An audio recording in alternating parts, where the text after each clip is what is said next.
I truly think the UCS Death Star may be one of the worst Ultimate Collector Series sets LEGO has ever released. So welcome back to Heroes and Villains HQ. Today, I'm going to give you my opinion on why this set sucks. So let's go ahead and jump into the video. But before we jump into the video, I am going to be giving away the Star-Lord Marvel Legends figure at 500 subscribers. All you have to do to enter is subscribe to the channel, and when we hit 500 subscribers, I'll release a giveaway video for you to comment on, and I'll pick a winner from there. But back to the video. So obviously the take that this is the worst UCS set ever created is kind of a crazy one. But I do have some context as to why my opinion has gotten all the way to that point. So first off, I was personally hoping to see a sphere. I wanted a fully paneled Death Star 1 from A New Hope with removable panels to showcase some specific scenes and dioramas, but I wanted a sphere, and I wanted a fully paneled sphere at that. Obviously, we didn't get that, and that is disappointing to me personally. However, my opinion on why this is the worst UCS set ever doesn't stem from that disappointment. It stems from the execution of this large $1,000 diorama, because that's what it is. I first want to give the set some credit. I think for what it's trying to do, it does it decently well. It's scene building, it's diorama building, and it has every single room you would expect to see in a Death Star diorama. I mean, it even has the hallway Han runs down to shoot at the stormtroopers and then run in the other direction when there's an entire legion in the hangar, right? And I think that's really cool. I think the dioramas in this set are pretty cool, and it gives you that scene building. And this set is going to be super shelf friendly because it's only 10 inches in depth. So that's really awesome. However, by LEGO taking the route of building a diorama rather than an accurate, fully sphered and paneled Death Star, what that tells us as consumers is that LEGO is prioritizing scene building and character building with this set rather than accuracy, because this set is completely inaccurate. Obviously, it's not a sphere, it's not a Death Star, it's not a station. When you take a look at the Ultimate Collector sets, almost every single one is always trying to be the most accurate model to the ship that it's emulating. In this case, this is not doing that. And again, I'm not saying that that's the wrong approach. This is still pretty cool. The dioramas are cool. But the execution of the dioramas is where this thing falls completely flat.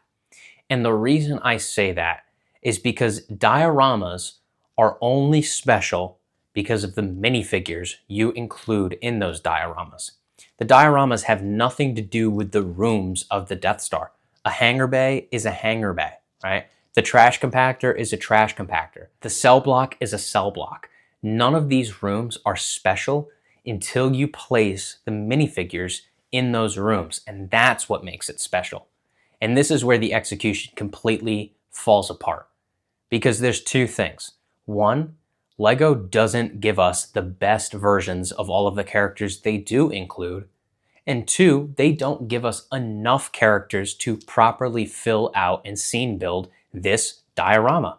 So let's dive a little bit deeper into the details on why I think that's the case. First off, the conference room, right? Again, this is a room with a table and chairs. It has no special meaning until you place the figures into that room.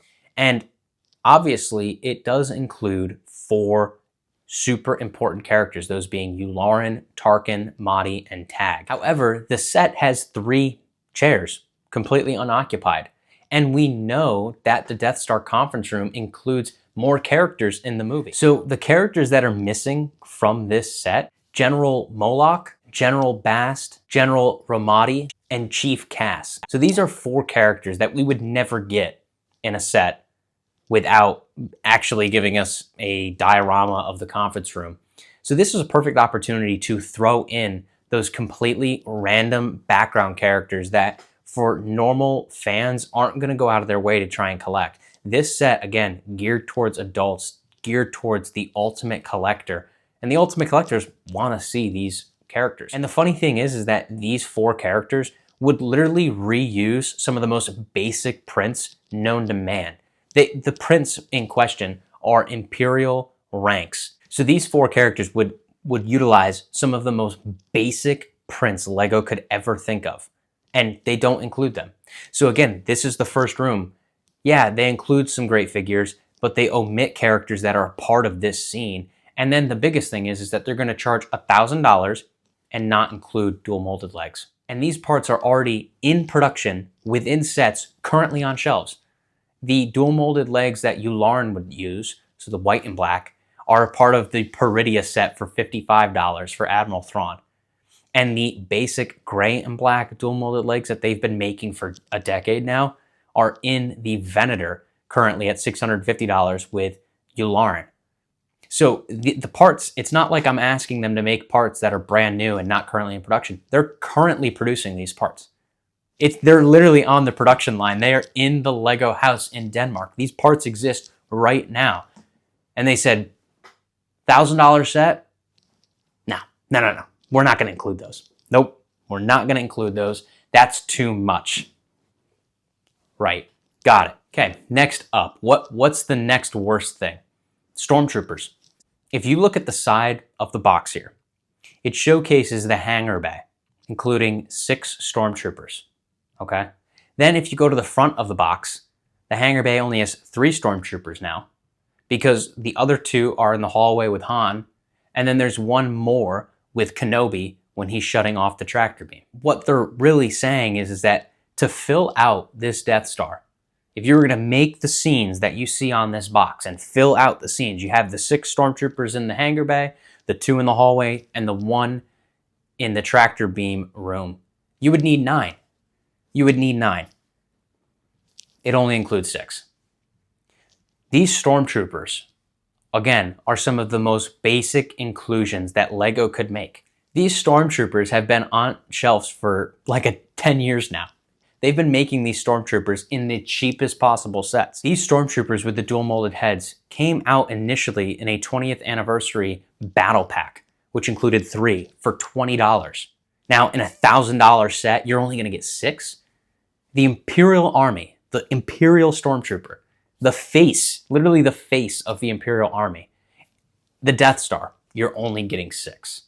Is it really that crazy of an ask to include 3 more stormtroopers so you can properly fill out the scenes that Lego has made in this Death Star? I don't know. Maybe I'm crazy. Next up, probably the most glaring omission, C-3PO, without the dual molded leg. I was stunned, absolutely stunned, when I saw that the C-3PO didn't have the dual molded leg. The C-3PO with the dual molded leg initially came out in a $240 UCS set. It was re-released in the $140 C-3PO buildable figure and is now on shelves as a keychain for $6. But in the $1,000 Ultimate Collector Series set, no dual molded legs. That's too much. Definitely can't give the fans the best possible C-3PO figure that's been on shelves for like 4 years now. Another issue, the Death Star Troopers. On the front of the box, it showcases the 2 of them manning the actual Death Star super laser. But if you go on the side of the box, there's another room with a Death Star cannon, and this also showcases the 2 Death Star Troopers manning that. So what's the deal?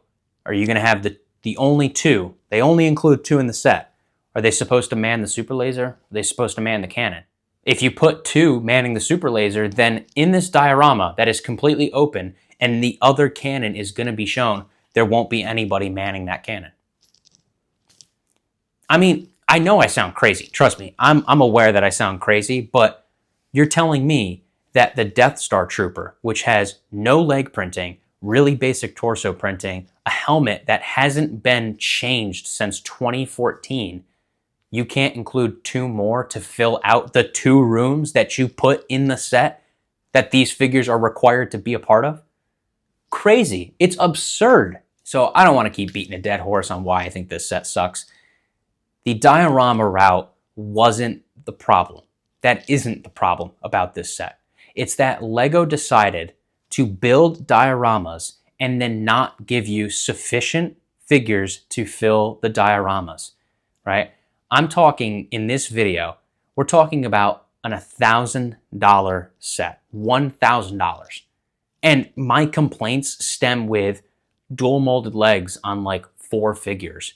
And then including, I'm not even asking for them to include brand new figures with brand new molds that would cost more money to produce. I'm talking about adding 3 or 4 more Imperial officers, 3 more Stormtroopers, a couple more Death Star troopers, and dual molded legs. That's what I'm talking. We're talking about really, really basic things that take this set from being cool to being terrible. It's really that simple. It really is. And I know a lot of people get upset about complaining. I get upset about it too. I don't like when people constantly nitpick and complain set over set over set. But the difference is that some people complain and nitpick over sets that are like $50 or $70 or maybe like $10 overpriced, or maybe should have included one more figure, right? That kind of nitpicking upsets me, okay? But this kind of nitpicking, we're talking about the most expensive Lego set ever. This set is going to be $150 more than the next closest Lego Star Wars set, the Falcon or the AT-AT at $850, right? We're talking about $1,000, 9,000 pieces. This is the pinnacle. This is supposed to be, based on the price, the biggest, most expensive, the best Lego set ever released. And it's in the Ultimate Collector Series line for 18 plus collectors. This isn't nitpicking. This is basic things that Lego should have done to make this set worth $1,000. So again, it's just insane to me how basic some of these things that I'm talking about in this video are. Again, we're talking like maybe 10 additional figures that are super generic, adding in dual molded legs for characters that should have dual molded legs, and the dual molded legs are already on the production line for Lego in other sets that are cheaper. So it's upsetting, and honestly, I shouldn't get this upset about it because I'm not going to buy the set. So at this point, it doesn't even matter. This is just another example of Lego dropping the ball, overcharging, and not delivering in terms of value. So, you know, at the end of the day, I'd love to hear your opinions on this set. I, again, think that this set is one of, if not the worst, Ultimate Collector Series set, but it could be one of the worst Star Wars sets of all time. We'll have to wait and see when it comes up for sale, when we get some reviews from LAN members and take a first look at the actual set. But I really don't think this thing delivers at all. And for people to just be excited about the Beach Trooper, and that's the best thing about this set, I think that tells you all you need to know in terms of what this is doing. So yeah, terrible. I hate it. Anyways, enough complaining. Thank you all so much for watching this video. I'd love to hear your thoughts about this set down below if you agree with me, but also if you disagree with me, tell me why, and I'd love to talk about it in the comments section with you guys. So let me know down below.